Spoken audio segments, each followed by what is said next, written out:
विष्णू सहस्रनाम श्लोक 24 बघतो आपण.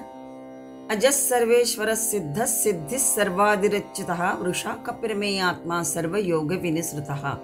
अजह यातलं पहिलं नाम आणि कर्मावलीप्रमाणे आपण 95 नाम बघतोय. ओम अजाय नमः. न जायत इति अजह, म्हणजे जो जन्मत नाही त्याला अज म्हणतात. न जातो न जनिष्यते इति श्रुतेः, म्हणजे जन्मही झालेला नाही आणि पुढे होणार पण नाहीये असं म्हटलं जातं. महाभारतातील शांती पर्वामध्ये सुद्धा एक श्लोक आहे की नहि जातो न जायेहम न जनिष्ये कदाचन क्षेत्रज्ञ सर्वभूतानां तस्मादहम अजस्मृतः. नाही जातो याच्या आधी झालेला नाही, न जाये झालेला उत्पन्न झालेला आता सध्याच्याही स्थितीत मी नाही, किंवा न जनिष्ये म्हणजे मी पुढे होणारे नाही, म्हणजे भूतकाळात पण नाही, वर्तमान काळात नाही आणि भविष्य काळात सुद्धा माझा जन्म होणार नाही, केव्हाही मी जन्मलेला नाही म्हणून. आणि सर्व भूतानां क्षेत्रज्ञ, समस्त भूतांचा मी क्षेत्रज्ञ आहे. अज असं मला म्हटलं जातं. जो जन्मतो तो जंतू जीव होय. जन्मणाऱ्याला षडभाव लागू होतात, सारे विकार लागू होतात. जसे जायते अस्ति वर्धते विपरिणमते जीर्यते वा अपक्षीयते असे म्हटलं जातं, किंवा नश्यती वा म्रियते. हे षडविकार, हे षडभाव परमात्म्याला मात्र लागू होत नाही, कारण तो जन्मतही नाही आणि त्याला त्यामुळे मरण पण नाही. जायते म्हणजे जन्म होणे, अस्ति म्हणजे अस्तित्वात असणं त्या काळात, वर्धते म्हणजे हळूहळू वाढत जाणं शरीर, विपरिणमते शरीरात बदल होणं, जीर्यते म्हणजे हळूहळू मग क्षीण होत जाणं, त्यानंतर नश्यती किंवा म्रियते नष्ट होणं किंवा मरण. या अर्थाने हे सगळे भाव षडभाव परमात्म्याला मात्र लागू होत नाही. श्वेताश्वतर उपनिषदामध्ये एक श्लोक आहे.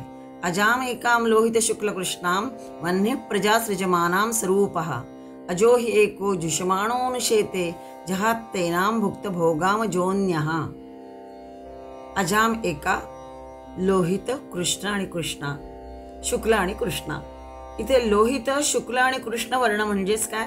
क्रमशः लोहित म्हणजे रज, शुक्ल म्हणजे सत्व आणि कृष्ण म्हणजे तमस. हे तीन जे गुण आहे, या तीन गुणांनी प्रयुक्त जी आहे, जे एक तत्व आहे ते म्हणजे प्रकृती, त्यालाच अजा असंही म्हणतात, तिला अजा म्हणतात. आणि हिचा भोग करणारं जे एक अजतत्व आहे, जे जीवाशी युक्त आहे, त्याला जीवात्मा म्हणतात. जीवाशी युक्त जीवात्मा हा प्रकृतीचाच भोग करणारे, त्याला सुद्धा अजस म्हणतात. मूळ ते अजतत्व आहे.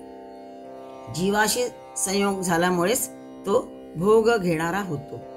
आणि त्याही पेक्षा वेगळं एक भोगरहित असं जे एक तत्व आहे ते म्हणजे परमात्मा. त्रिगुणात्मक प्रसवधर्मिणी म्हणजे सृजन करणारी प्रकृती अजा आहे. परमात्मा मायावी आहे आणि प्रकृती माया आहे. जे मायावी आणि मायेने बद्ध अन्य तत्व कोणतं? तर जीवात्मा. असा उल्लेख या श्लोकामध्ये आलेला आहे श्वेताश्वतर उपनिषदामध्ये. भगवंत अज असूनही, जन्म घेणारे नसूनही आत्ममायेने अवतार कार्यामध्ये मात्र प्रगट होतात. पण कुठल्याही कर्मबंधनामुळे ते जन्मत नाही, कर्मतंत्रामुळे सुद्धा नाही.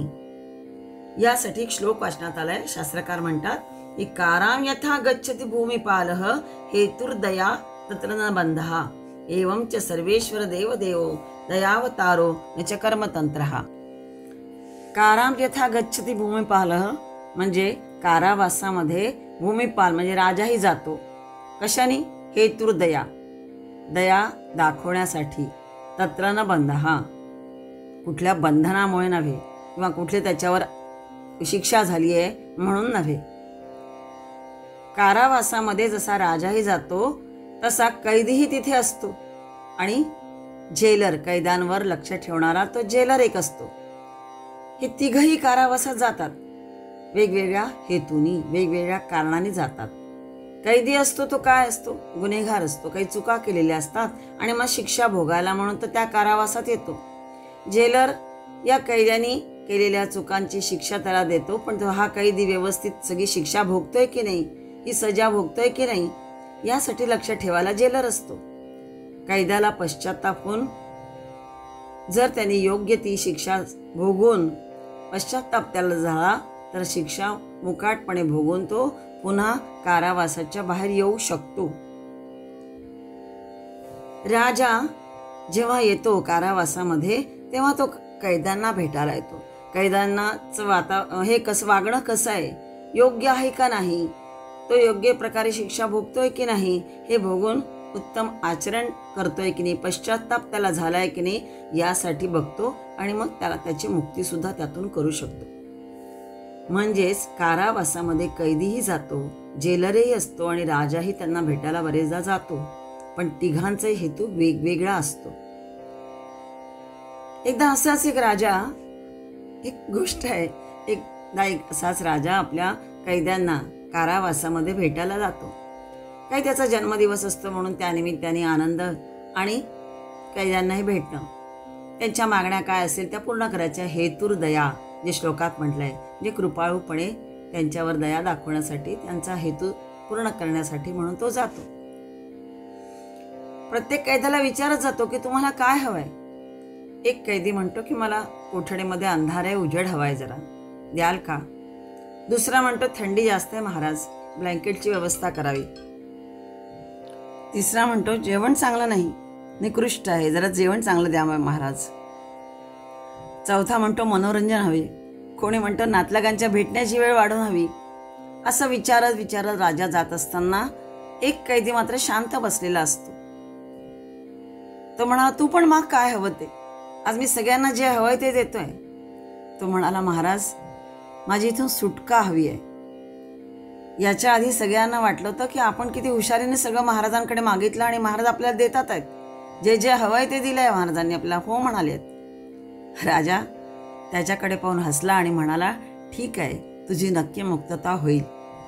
खरं तर बाकी कैदी सुद्धा हे मागू शकले असते. काराम यथा गच्छति भूमिपालः हेतुर्दया ततन्न बंधा.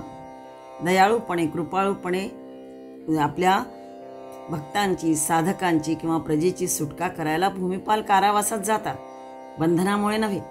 तसा हा आपला संसार आहे, एक मोठा कारावासच आहे. सारे जीव आपापल्या कर्मबंधनाने त्याचे परिणाम भोगायला संसारामध्ये जन्म घेतात आणि अवतार रूपात कधीतरी परमात्मा येतात जीवाचं कल्याण करायला. पण त्या मानुष्य रूपातील अवतारीला आम्ही सामान्य जीव जाणीत नाही. आपल्या भल्याचा, कल्याणाचा विचार करणाऱ्या याच्याकडे आम्ही दुर्लक्ष करतो. आपल्याच भोगेच्छा पूर्ण व्हाव्या यामध्येच आपण मग विविध देवतांची आराधना, नवस, सायास बोलून ते पूर्ण करत असतो आणि कर्मही कधी कधी चुकीचे करत असतो. पण हा जो मुख्य राजा आहे त्याच्याकडे आपलं लक्ष नसतं. तो सुद्धा आपल्याला योग्य मार्गाला नेऊन आपली मुक्तता करू शकतो याची जाणीवही आपल्याला नसते. पण एखादाच जो ज्ञानी असतो तो मात्र त्या परमात्म्याला, त्याच्या कृपाळूपणाला, दयाळूपणाला जाणतो आणि मग या संसाररूपी कारावासातून आपल्याला याने मुक्ती द्यावी यासाठी त्याची मागणी त्याला शरण जातो. किंवा अवतार रूपात जरी आला नाही तरी सुद्धा जो श्रेष्ठ परमात्मा आहे त्याच्याकडे हा आपली मागणी करतो आपल्या मुक्तीसाठी, कारण तो क्षेत्रज्ञ आहे. परमात्मा कसा आहे, सर्व भूतानां क्षेत्रज्ञ, सर्व भूत मात्रांचा तो क्षेत्रज्ञ म्हणजे सगळ्यांना जाणणार आहे. तो ब्रह्मांडालाही जाणणार आहे, म्हणून त्याच्या पुढे इच्छा व्यक्त करावी. इतरांना मागून त्याचा उपयोग नाही किंवा नुसताच भोगेच्छांमध्ये रमून उपयोग नाही. तो अजय आहे म्हणजे जन्म घेणारा नाही, पण आपल्या आत्ममायेने प्रगट झाला तरी स्वतःच्या कर्मबंधनामुळे तो अवतार घेत नाही, तर जीवाचं कल्याण व्हावं म्हणून तो प्रगटतो. आपल्या उत्तम कार्यशैलीने लोकांपुढे आदर्श ठेवतो. आपल्याला माहिती आहे मर्यादा पुरुषोत्तम श्रीराम आहे, कृष्णनीती आपल्याला सगळ्यांना माहिती आहे, कृष्ण श्रीकृष्ण असे अनेक अवतार झालेले आहेत किंवा यांचेच परमेश्वरी अंश घेऊन आलेल्या अनेक विभूती सुद्धा आहेत की ज्या आपल्या योग्य आचरणाने इतरांना सुद्धा उन्मार्गाला लावतात. असे हे लोक यांच्यासारखं वागून आपलं जीवन आपण कृतार्थ करू शकतो. परमात्मा मृत्यूरहित, जन्मरहित म्हणजे अज आणि अमर आहे. तोच मुक्ती देऊ शकतो. योगी त्यासाठीच योग साधना करीत असतात. अज हे भगवंताचे एक नाम मुक्ती देणारं आहे. श्लोक 24. 96 नाम बघतो आपण. सर्वेश्वरः. ओम सर्वेश्वराय नमः. सर्वेषाम् ईश्वराणाम् ईश्वरः सर्वेश्वरः इति श्रुतेः. भगवंताची नामं जरी अनेक असली तरी प्रत्येक नामाचा स्वतःचा काहीतरी विशेष प्रभाव असतोच.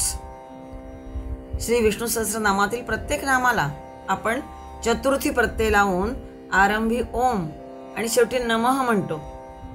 ओम सर्वेश्वराय नमः, ओम अजाय नमः हे प्रत्येक वेळेस आपण म्हणत आलोय. हे त्या नामाला चतुर्थी प्रत्यय लावून आधी ओम लावून मग नमः म्हटल्यानंतर मुळे एक एक नाम हे मंत्र म्हणून तयार होतं.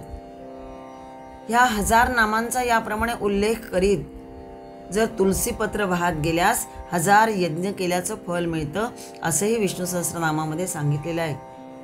आदी शंकराचार्य भाष्य करताना म्हणतात की समस्त ईश्वरांचा हा ईश्वर आहे. सर्वेषाम ईश्वराणाम ईश्वरः म्हणून सर्वेश्वरः. जसे कोणी जनेश्वर, कोणी वनेश्वर, कोणी भुवनेश्वर, पण सर्वेश्वर मात्र हा एकच परमात्मा होय, भगवान विष्णू होय. भूत भविष्य वर्तमान तिन्ही काळांचा, अधो मध्य आणि ऊर्ध्व तिन्ही लोकांचा, जागृती स्वप्न आणि सुषुप्ती तिन्ही अवस्थांचा हा स्वामी आहे. कर्तुम अकर्तुम अन्यथा कर्तुम समर्थ तोच सर्व समर्थ होय असं आदिशंकराचार्य म्हणतात. सर्व शासक आपल्या बुद्धीला अनुसरून शासन करतात. पण गीतेच्या 3ऱ्या अध्यायात म्हटल्याप्रमाणे यो बुद्धे परतस्तु सहा, हा बुद्धीच्याही पलीकडे असलेला अधिपती आहे, शास्त्रांचाही शास्ता आहे, म्हणून तो सर्वेश्वर होय. एकाच अर्थाचे पण भिन्न भिन्न नामे आपण बघतोय 24 श्लोकापर्यंत. अचाट कल्पनातीत अनाकलनीय कार्यशक्ती असणारी तीच एक शक्ती होय हे पुन्हा पुन्हा या नामावलीतून दिसतंय. आणि तोच एक अमर प्रभू, तोच सर्वेश्वर, तोच प्रभुरीश्वर, सुरेशः ईशानः आणि तोच प्रधान पुरुषेश्वर. अशी विविध नामावली आली याच अर्थाची, पण प्रत्येकामध्ये काहीतरी एक वेगळं भिन्न असा गहनार्थ सुद्धा दडलेला आहे. म्हणून ते बारीक बारीक आपण बघतोय. पुन्हा पुन्हा जरी त्याच अर्थाची नामं आली तरी सुद्धा. सर्वेश्वरः. ओम सर्वेश्वराय नमः. विष्णू सहस्रनाम श्लोक 24. 97 नाम बघतो आपण. सिद्धः. ओम सिद्धाय नमः.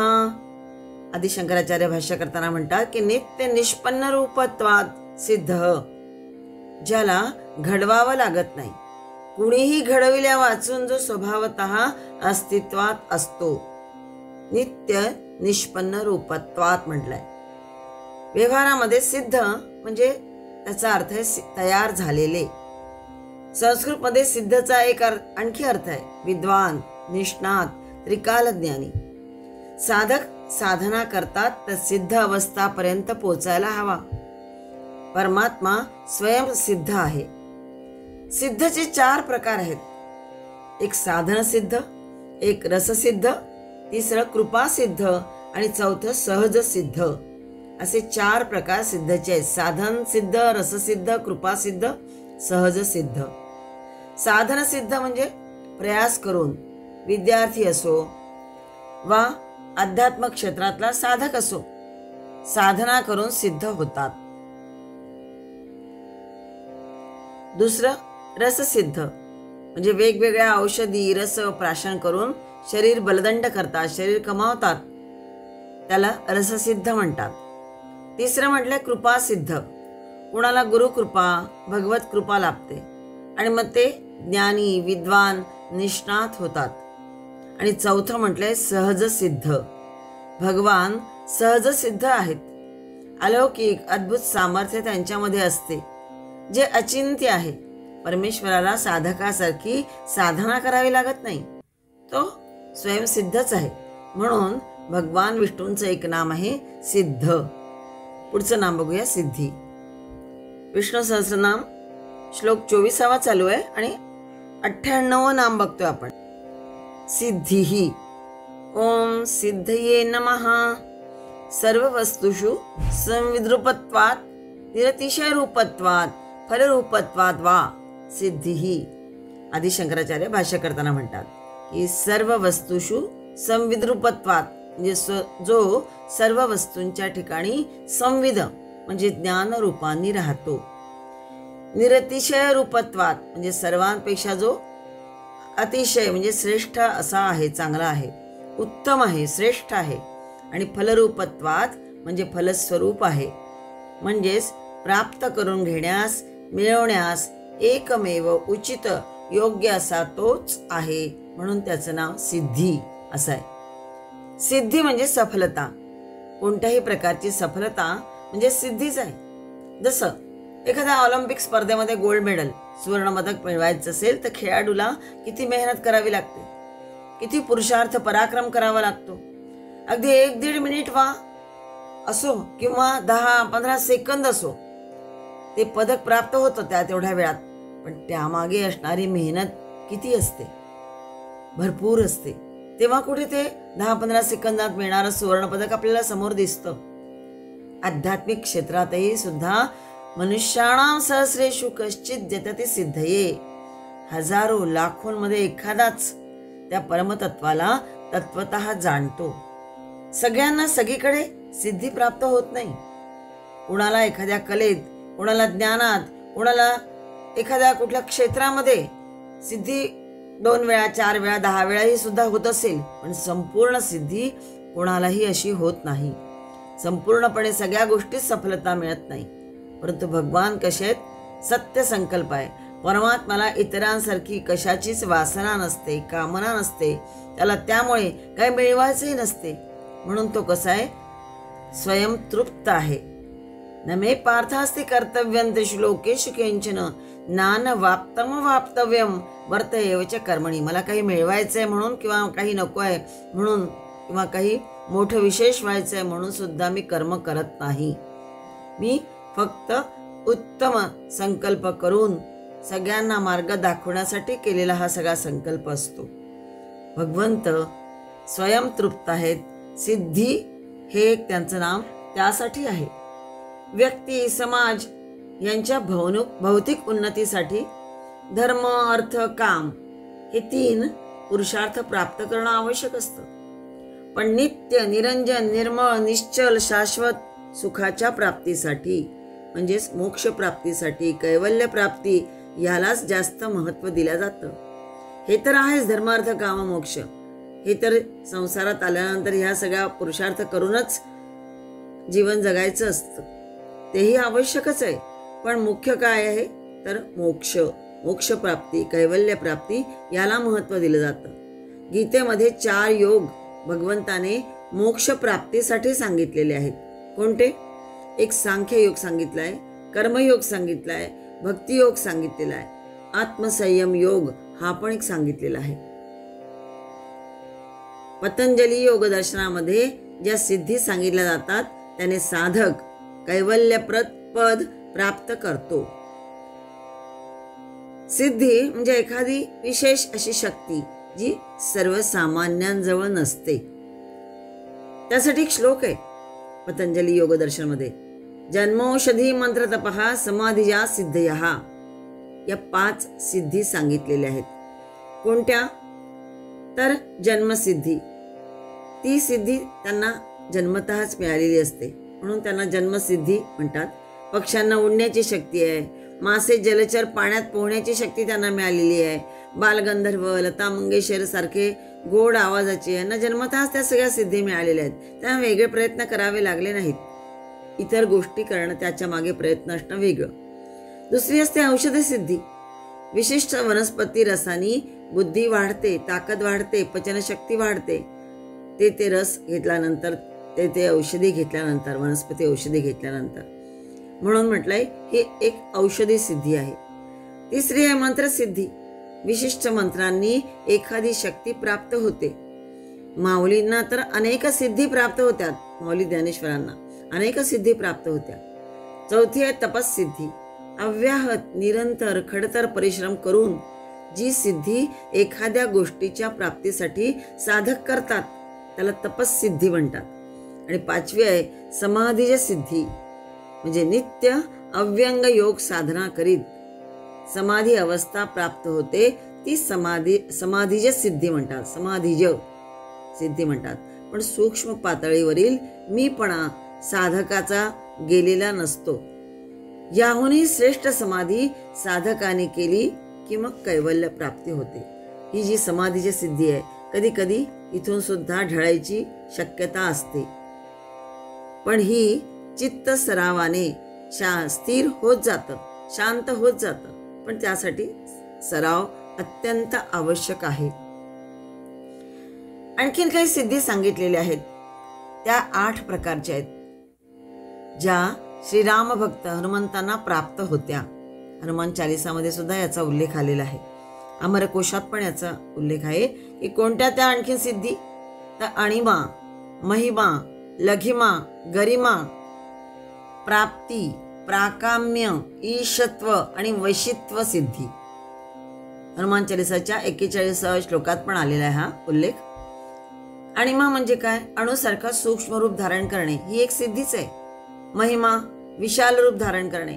लघिमा वजन हलकं करून इकडे तिकडे उडता येतं, जाता येतं, ती लघिमा. गरिमा वजन जड भारी होतं त्याच्यामध्ये, ही एक सिद्धी आहे.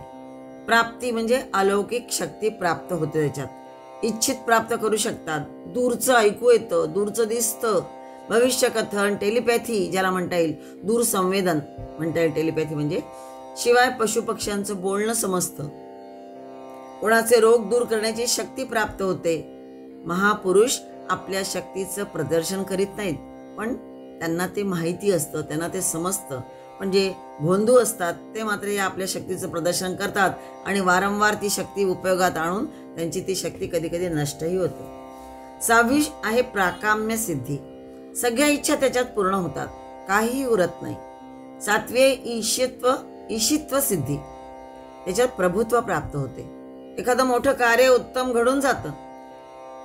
मोठं कार्य आपण करतो एखादं, आपण याचा अर्थ जे मोठे मोठे लोक करतात आणि मग कसं होतं काय होतं कळायच्या आत ते इतकं सुंदर होऊन जातं. त्यामुळे ते कसं घडलं कळत सुद्धा नाही. केवळ इच्छा केली आणि बराबर त्यासाठी सगळी संधी प्राप्त होत गेली. सगळ्या गोष्टी जुळाजुळी आपोआप होत गेल्या आणि मग घडून जातं. कारण त्यांच्या निष्काम वृत्तीमुळे ते सहज सगळं साध्य होतं. त्याला ईशित्व सिद्धी म्हणतात. आणि 8वी आहे वशित्व सिद्धी. सात्विक माणूस आपल्या जीवनात इतरांना वश करण्यामध्ये सफल होतात. त्यांचं सामर्थ्य, आत्मविश्वास, ज्ञान यामुळे लोक त्यांचे अनुयायी बनतात. ईश्वरी प्रेरणा जणू त्या महापुरुषांना मिळत जाते. तसे हे सामर्थ्य त्यांच्यात येत जातं. या ज्या सिद्धी आहेत त्याने कधी कधी पण अहंकार सुद्धा येतो आणि मग त्या सिद्धी नष्टही होतात. नाहीतर मग आत्मशक्तीचा विकास करून परमात्मा प्राप्ती त्यांना लवकर प्राप्त होऊ शकते. या सिद्धींचा वापर करून, ज्या आवश्यक आहेत त्या सिद्धींचा वापर करून. त्यात दया, क्षमा, अनसूया, शौच, अनायास, मंगल, या अकार्पण्य म्हणजे उदारता, निस्पृहता, विरक्ती, निरपेक्ष अशा प्रकारे वैराग्य आले तरच परमधाम प्रवेश शक्य आहे. ही विशेष प्रकारची सिद्धी प्रगट त्यातून होऊ शकते. कारण या सर्व सिद्धी जीवाला वासनामुक्त होण्यामध्ये मदत करतात. कुठल्याही फालतू गोष्टीसाठी किंवा भक्तांचा विश्वास संपादन करण्यासाठी, चमत्कार करण्यासाठी यांचा उपयोग करू नये. भगवान फलस्वरूप म्हणजे प्राप्त करून घेण्यास एकमेव तोच आहे. कारण तो सिद्ध आहे, सिद्धीही तोच आहे, सर्वांपेक्षा श्रेष्ठ तो आहे. म्हणून सिद्धी आणि सिद्ध हे दोन्ही नाम जोड नामाने जणू काही इथे आलेले आहेत. पुढचं नाम बघूया. विष्णू सहस्रनाम श्लोक 24. 99 नाम बघतो आपण. सर्वादी. ओम सर्वादये नमः. सर्वभूतानामादि कारणत्वात् सर्वादिही. म्हणजेच सर्वांचं मूळ विश्वमूळ. गीतेच्या 10व्या अध्यायामध्ये 2ऱ्या श्लोकात म्हटलंच आहे, अहमादिर हि देवानाम महर्षीणायचे सर्वशः. परमेश्वर सर्वांचे मूळ आहे. मुळामध्ये प्ररोह, स्कंध, शाखा, पल्लवादीच असायच्याच. केवळ शरीर या प्रकृतीची उत्पत्ती करण्यात प्रभू आदी नाहीये, तर त्यांची तपसिद्धी, त्यांची योगसिद्धी, महर्षींची ज्ञानसिद्धी, वैभवसिद्धी, योगसिद्धी हे सगळं काही आहे जे महर्षीणाम, देवानाम यांना ज्या ज्या काही सिद्धी मिळाल्या आहेत ते सगळं मीच आहे, माझ्यामुळेच मिळतात. मी सर्वांचे मूळ आहे. म्हणून हे सगळे महर्षी पदाला, देवत्व पदाला पोचतात. या सगळ्या माझ्याच विभूती आहेत. मी ते सामर्थ्य, ज्ञान, वैभव त्यांना दिलं आहे. हे अनंत विश्व दिसतंय त्याचं मूळ कारण सुद्धा केवळ मीच आहे, भगवान विष्णूच होय, असं जणू काही या 10व्या अध्यायात पण आलेलं आहे. हमादिर हि देवानाम महर्षीणायचे सर्वशः. मीच या सगळ्यांचा आदी आहे आणि मीच या सगळ्यांचं मूळ आहे. मीच या सगळ्यांना हे सगळं दिलेलं आहे. भगवान विष्णू म्हणून सर्वादी आहे. अन्नात भवन्ति भूतानि पर्जन्यात दन्न संभवा यज्ञात भवति पर्जन्यो यज्ञः कर्म समुद्भवः. गीतेच्या 3ऱ्या अध्यायातील 14व्या श्लोकात सुद्धा भगवंत म्हणतात की अन्नापासून भूत मात्र निर्माण होतात. हे खरं आहे, पण अन्न पर्जन्यापासून उत्पन्न होते. पर्जन्यात अन्न संभवा. पर्जन्यात म्हणजे पर्जन्यापासून, अन्न संभवा म्हणजे अन्न उत्पन्न होतं. यज्ञात पर्जन्य भवति. यज्ञापासून, यज्ञात म्हणजे यज्ञापासून, पासून म्हणतात जर त लागला असेल तर हलंत. यज्ञापासून पर्जन्य आणि यज्ञ कर्म समुद्भवा. यज्ञापासून कर्म उत्पन्न होतं. ही सगळी साखळीच आहे. आणि कर्म ब्रह्मोद्भवम विद्धी ब्रह्माक्षर समुद्भवम. पुढचाही श्लोक हाच आहे. ही सगळी साखळी आहे आणि यज्ञ कर्मापासून निर्माण होतो. कर्म ब्रह्मोद्भवम विद्धी आणि ब्रह्माक्षर समुद्भवम. कर्म ब्रह्मापासून उत्पन्न होतं आणि ब्रह्म त्या अक्षर परब्रह्मापासून उत्पन्न होते. सर्व पुरुषार्थाचं कारण तो आहे, तोच परमात्मा आहे. हे विश्व का निर्माण झाले, कधी झाले, कसे झाले, कोणापासून झाले, हे सगळे प्रश्न केले तरी उत्तर मानवाच्या शक्ती पलीकडचं आहे. देऊ शकत नाही मानव. विश्व ज्याच्या आधाराने जगते, हे विश्व ज्याच्यापासून निर्माण झाले आणि ज्याच्यातच लय होते ते ब्रह्म अनादी सर्वादी आहे. ते सर्वव्यापक म्हणून अखंड अभंग आहे. कुठलीही मालिका साखळी बघितली तरी तिचा आरंभ अक्षर परमात्म्यापासूनच व्हायचा असतो. असा हा सर्वादी भगवंताचं एक नाम आपण बघितलं. याआधी आपण याच अर्थाची छटा असणारा अनादी हे सुद्धा नाम बघितलेलं होतं. विष्णू सहस्रनामात असे बरीच नाम आहेत की जी सारख्या अर्थांची आहेत, पण त्यात बारीक बारीक छटा पण आहेत वेगवेगळ्या. म्हणून आपण ती सगळी नावं बघतोय. आपण आता 100व्या नावापर्यंत आलेलो आहोत. बघूया पुढचं नाव 100वं. सगळ्यांचं जे आवडतं नाव आहे अच्युत. विष्णू सहस्रनाम श्लोक 24 आणि 100वं नाम आपण बघतोय अच्युतः. शतनामावलीपर्यंत आपण हळूहळू आलोय. ओम अच्युताय नमः. स्वस्वरूप सामर्थ्यात न च्युतः न च्यवते न चविष्यते इति अच्युतः. म्हणजे जो आपल्या स्वरूपापासून, आपल्या स्वभावापासून, स्वधर्मापासून किंवाही च्युत होत नाही किंवा च्युत झालेला नाही किंवा होणार नाही, म्हणून त्याला एक नाव आहे त्याचं अच्युत. अ म्हणजे नकारार्थी या अर्थाने. जो कधीही ढळत नाही, ढळणारा नाही, कधीच पतित होत नाही, नेहमी आपल्या परमस्थितीला तो टिकून राहणार आहे, म्हणून अच्युतः. शाश्वत शिवम अच्युतम असंही पुन्हा म्हटलेलं आहे. सामान्य माणसाच्या बाबतीमध्ये भूतकाळी वा वर्तमान संबंधी म्हटले की च्युत झाला नाही, स्वसामर्थ्यापासून ढळला नाही किंवा अधपतित झाला नाही असं आपण म्हणतो. भविष्यात होणारच नाही याची काही गॅरंटी नसते.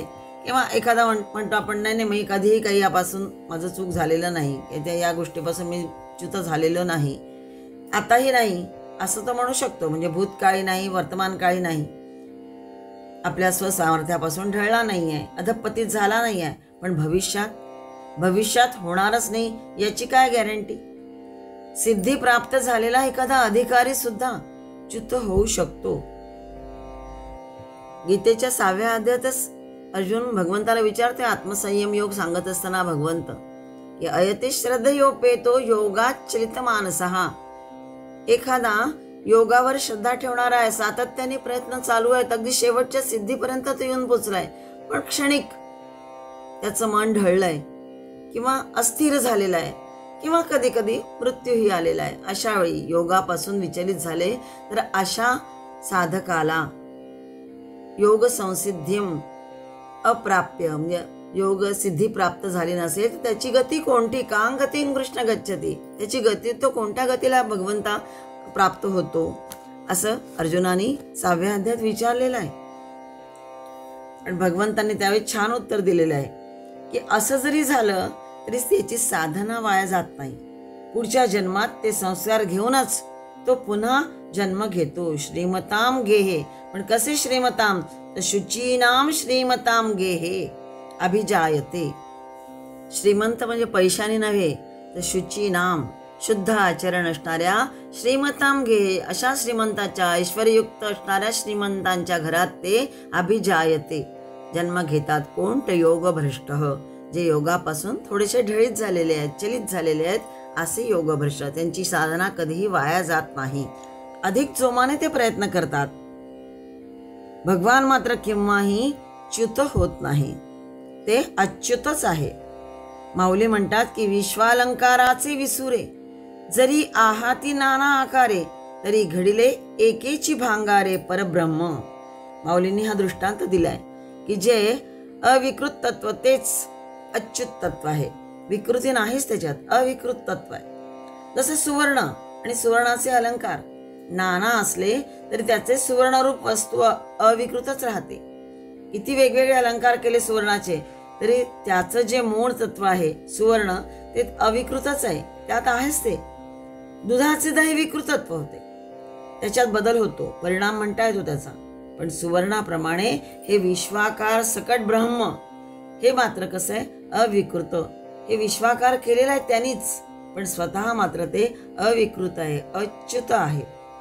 आपल्या स्वरूपापासून, आपल्या श्रेष्ठत्वापासून ते कधीही ढळत नाही, भ्रष्ट होत नाही, म्हणजेच विकृत होत नाही. भगवद्गीतेमध्ये भगवंतासाठी 3 वेळा अच्युत नाम आले आहे, महत्वपूर्ण प्रसंगात आले होते. जसं पहिल्या अध्यायामध्ये 21वा श्लोक की सेनयोरुभयोर्मध्ये रथम स्थापयेच्युत. शंखनाद झालाय, युद्धारंभ झालाय, अशा वेळी धनुष्य युद्धासाठी उचलणार अर्जुन आणि म्हणतोय की अच्युता माझा रथ दोन्ही सैन्यांमध्ये नेऊन उभा कर. व्यास महर्षींनी जणू मुद्दाम हे संबोधन त्या ठिकाणी त्यांच्या तोंडी तर घातले नसावे. भगवंत कधीच आपल्या पराक्रमापासून चलित होत नाही, स्थानभ्रष्ट होत नाही, हेच जणू दाखवायचे होते. कारण पुढे अर्जुनाला फटकारून, समजावून, वेगवेगळे उपदेश करून युद्ध सन्मुख या अच्युतानेच अर्जुनाला केलेला आहे. पुढे 11वा अध्याय 36वा श्लोक म्हटलेला आहे. भगवंताचं महानत्व सांगत असताना की आपण सगळ्या प्रकारे कसे आहात, आपले नाव, गुण, प्रभाव हे अतिशय श्रेष्ठ आहे, महान आहे, आणि म्हणूनच जग अतिशय आनंदित होतं, अतिशय प्रेम करू लागतं आपल्यावर, या अर्थाने. आणि मग 42व्या श्लोकात म्हटलंय की एकोत वाप्यच्युत तत्समक्षं तत्क्षामये त्वामहम प्रमेयम. मी आपल्याला एकेरी नावाने बरेचदा उल्लेख केला, आपला मित्र म्हणून वागताना कुठे चुकलो असेल तर हे अच्युता मला क्षमा कर, तू मात्र कधीही न ढळणारा असाय. मी मात्र चुकलो, तुझ्याशी वेगवेगळ्या प्रकारे थट्टा मस्करी केलेली आहे, तुझा कधी क्वचित मित्र म्हणून अपमानही केला असेल. या सगळ्या अपराधांची अचिंत्य प्रभावशाली अशा आपल्याकडे मी क्षमा मागतो आहे. क्षमा मागतोय आता हे अच्युता, आपण मला क्षमा करा. पुढे 18व्या अध्यायात सुद्धा 73व्या श्लोकामध्ये म्हटलंय की हे अच्युता माझा मोह नष्ट कर, आता मी तुझे आज्ञापालन करतो. नष्टो मोह स्मृतिर्लब्धा त्वत्प्रसादात् मयाच्युत सितोस्मि गत संदेह करिष्ये वचनं तव. आता तुझ्या कृपेने अच्युता माझा मोह नाहीसा झालेला आहे. मला पुन्हा स्मृती झाली आहे. आता मी संशयरहित झालेलो आहे आणि म्हणून आता मी करिष्ये तव वचनम करिष्ये, आपल्या आज्ञेचं मी पालन करेल. कारण गत संदेह, माझा संदेह दूर झालाय. स्थितोस्मी, मी आता स्थिर झालेलो आहे. अशा अर्थाने इथे सुद्धा अच्युत हे संबोधन मुद्दाम वापरलेलं आहे. कारण भगवंत आपल्या सामर्थ्यापासून कधीही च्युत होत नाहीत, कर्तव्यापासून कधीही च्युत झालेले नाहीत. आणि असे भगवंत, अनन्य भक्ती असेल तरच मग साक्षात्कार देतात. भगवंत प्रत्यक्ष दर्शन देतात. भक्त कधीही आपल्या स्वरूपापासून, कर्तव्यापासून, सामर्थ्य पराक्रमापासून च्युत होऊ नये यासाठी भगवंत नेहमी मग प्रयत्न करतात. कारण त्याची अनन्य भक्ती भगवंत जाणतात. भगवंत ही स्वतः अच्युत असून आपल्या या लाडक्या भक्ताला सुद्धा कधीही आपल्या योग्य स्थानापासून ढळू देत नाही, च्युत होऊ देत नाही. हाच हा अच्युत नामाचा महिमा आहे. भीष्माचार्याने सुद्धा प्रतिज्ञा केली होती की मी श्रीकृष्णाला शस्त्र घ्यायला भाग पाडेन. त्यांच्या या प्रतिज्ञेपासूनही त्यांना भगवंताने ढळू दिलं नाही. एका त्याच युद्ध प्रसंगामध्ये सुदर्शन चक्र घेऊन स्वतः त्याच्यावर चालून येणाऱ्या अच्युताला पाहून भीष्माचार्य सुद्धा धन्य झाले होते की माझी ही प्रतिज्ञा यांनी ढळू दिली नाही. आले ते चक्र घेऊन, सुदर्शन चक्र घेऊन, पण अर्जुनाने त्यावेळी परिस्थिती सावरली होती. असा हा श्रेष्ठत्व इत्यादींपासून कधीही च्युत न होऊ देणारा. अर्जुनाने म्हटलं होतं की आपण पण सुद्धा प्रतिज्ञा घेतलेली आहे भगवंता श्रीकृष्णा की मी कधीही शस्त्र हाती घेणार नाही. तेव्हा मी स्वतः आता बाण चालवायला पुन्हा सुरुवात करीन. कारण भीष्माचार्यांवर कसे बाण मारायचे असा नेहमी त्याला प्रश्न पडायचा. पण ही भगवंताची सुद्धा प्रतिज्ञा अर्जुनाने पूर्ण होऊ दिली नाही. अच्युत भगवंताचं हे असे मनोहर, आकर्षक आणि खूप काही प्रेरणा देणारं असे हे नाम आहे अच्युत. सख्यांनो, आपलं नामशतक इथं पूर्ण झालेलं आहे.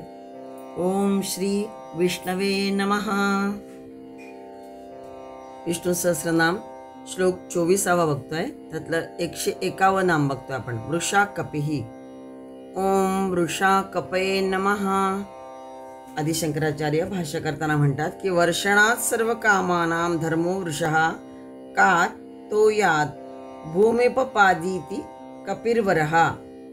म्हणजेच सर्व कामनांचा वर्षाव करणारा, सर्व कामनां वर्षणात याचा अर्थ सर्व कामनांचा वर्षाव करणारा, इच्छा पूर्ण करणारा जो धर्मो वृषः असं म्हटलं. पुन्हा पुढे इच्छा पूर्ण करणारा जो धर्म त्याला वृष असं म्हणतात.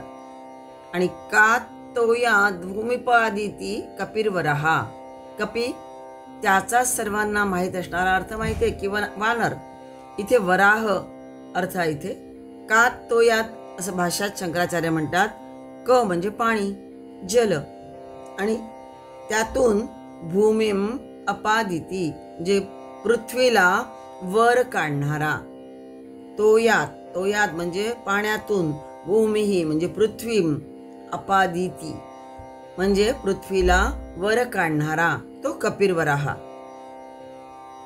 प्रलय काळी परमेश्वराने वराह रूप घेऊन पृथ्वीला वर काढलं होतं आणि म्हणून वराह म्हणजे तोच कपी होय. वृषरूपत्वात कपिरूपत्वाच वृषा कपिही असं पुन्हा शंकराचार्य म्हणतात की वृष रूपात, कपिरूपात सुद्धा हा कोण आहे तर वृषा कपिही. वृषाचा अर्थ धर्म असं आपण वर बघितला. म्हणजे अधर्माच्या सागरात बुडणाऱ्या, अधर्माच्या सागरात बुडणाऱ्या जगताला वर काढून धर्मस्तरावर आणणारा म्हणजेच सुप्रतिष्ठित करणारा तो कोण तर वृषा कपी. हे भगवंताचं एक नाव आहे. धर्माचे 4 आधार आहेत. ज्ञान, तप, शौच आणि सत्य. सत्याच्या आधारावर धर्म टिकून असतो. पण हे 4ही धर्मपुरुष होय. यापैकी एक जरी विस्कळीत झाला तरी सुद्धा धर्म अधर्माकडे वळ जातो. भगवंतांनी पाण्यात बुडालेल्या पृथ्वीला वर काढले.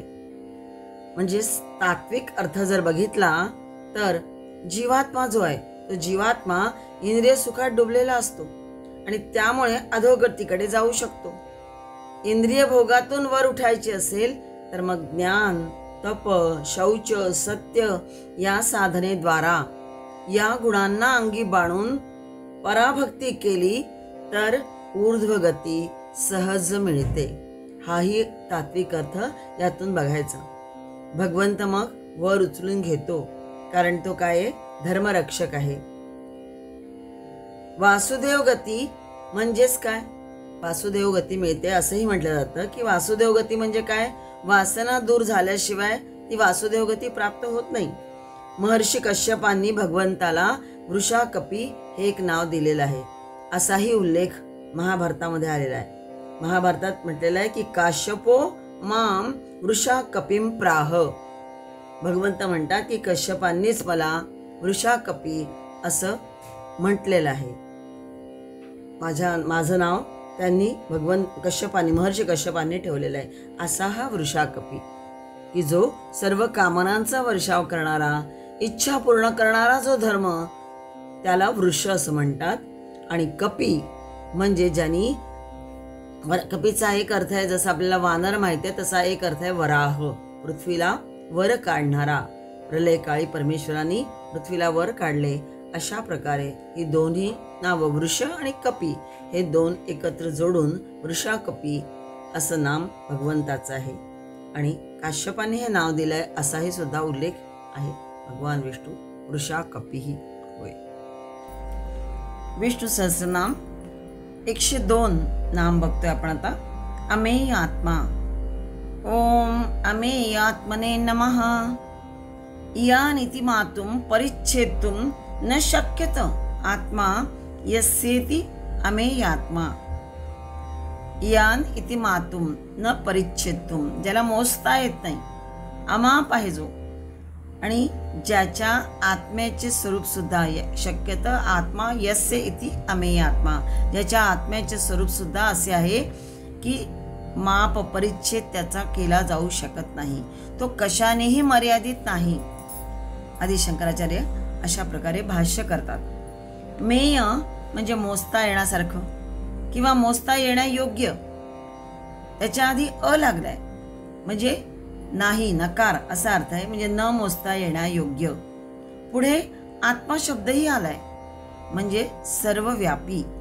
ह्या विराट पुरुषाचे वैश्विक रूप या ठिकाणी निर्देशित केलाय. जिथे मर्यादा असते तिथे मोजता येतं, पण परमात्मा कसा आहे? अमेय आहे. वाणीने वर्णन आणि मनाने मनन करता येत नाही.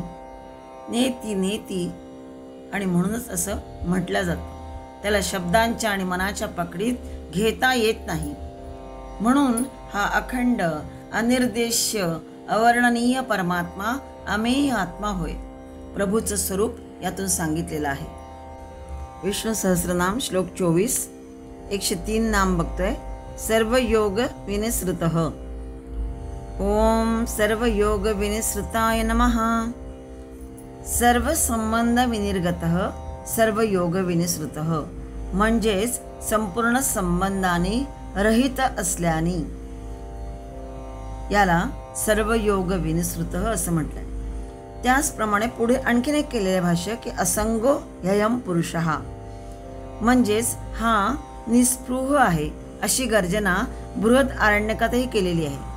म्हणजेच हा त्यागाच्याही पलीकडे आहे. कुठल्याही गोष्टीची आसक्ती म्हणजे त्या विषयामध्ये, वस्तूमध्ये रमणे, परंतु भगवंत मात्र कशातही आसक्त नसतो. म्हणून भगवंत असक्त आहे. आसक्त आणि असक्त यात फरक आहे. आसक्त म्हणजे जो पूर्णपणे त्यामध्ये डुंबलेला आहे, त्यामध्ये रमलेला आहे, म्हणून आसक्त असतो, तो सामान्य जीव. पण भगवंत कसे? असक्त. अ म्हणजे नकार अशा अर्थाने कुठेही ते त्यामध्ये अडकलेले नसतात, सर्व संबंधांपासून रहित असतात, निस्पृह असतात, म्हणून ते कसे? असक्त. यामध्ये योग शब्द आलेला आहे. युज या मूळ धातूपासून योग शब्द तयार झाला आहे. योगचा अर्थ आहे जोडणे. संबंध, पण सर्व संबंधांपासून हा मुक्त आहे, निर्लेप आहे, निस्संग आहे. म्हणून म्हटलंय विनिर्गतः, सर्व संबंधांपासून विनिर्गतः, या चिटकलेला नाही, पूर्णपणे मुक्त आहे. आणि सगळे योग, पुन्हा आणखीन म्हटलंय सर्व योग विनिसृतः. आणखीन याचाही आणखीन एक असा अर्थ आहे की सगळे योग याच्यापासूनच, त्याच्यातूनच प्रगट झाले आहेत. म्हणून हा विनिसृतः म्हटलेला आहे. सर्व योग विनिसृत, विनिसृत म्हणजे प्रगट होणे. योग म्हणजे आत्मलाभाचे उपाय. सर्व योग पद्धती ह्या मनशांती करता असतात. सत्याबद्दल असलेलं विपरीत ज्ञान दूर करण्याकरता किंवा मायेचं बंधन दूर करण्याकरता आहेत सगळ्या योग पद्धती. या सर्व साधनांच्या पलीकडे भक्तांच्या हृदयात वास्तव्य करून राहिलेला तो विष्णू कसा आहे, सर्व योग विनिसृतः असा आहे. आपल्याला जगाचं जे ज्ञान होतं ते पंच ज्ञानेंद्रियांच्या योगे होत असतं. हा विषयेंद्रिय संयोग होय, पण परमात्म्याचे ज्ञान हे विषयेंद्रिय संयोगापासून होत नाही. कोणत्याही प्रकाशाच्या पलीकडे पकडीत सुद्धा नसणारा असा हा निर्गुण परमात्मा आहे. कुठल्याही पकडेमध्ये हा येत नाही आणि म्हणून तो सर्व योग विनिसृतः, सर्व संबंधांपासून रहित आहे, मुक्त आहे. पाऱ्याचा रवा जसा चिमटीत धरता येत नाही, धरताच तो कसा होतो, निसटतो, तसाच हा परमात्मा कसा आहे, अग्राह्य आहे, सर्व योग विनिसृत आहे. योग म्हणजेच आत्मलाभाचे उपाय हे आपण बघितलं की तद्वारा निष्पन्न होणारा असा हा परमात्मा सर्व योग विनिसृत, म्हणून त्याचं एक नाम हे आहे काय. पुढचं नाम बघूया, पुढचा श्लोकच बघणार आहे आपण, 25वा.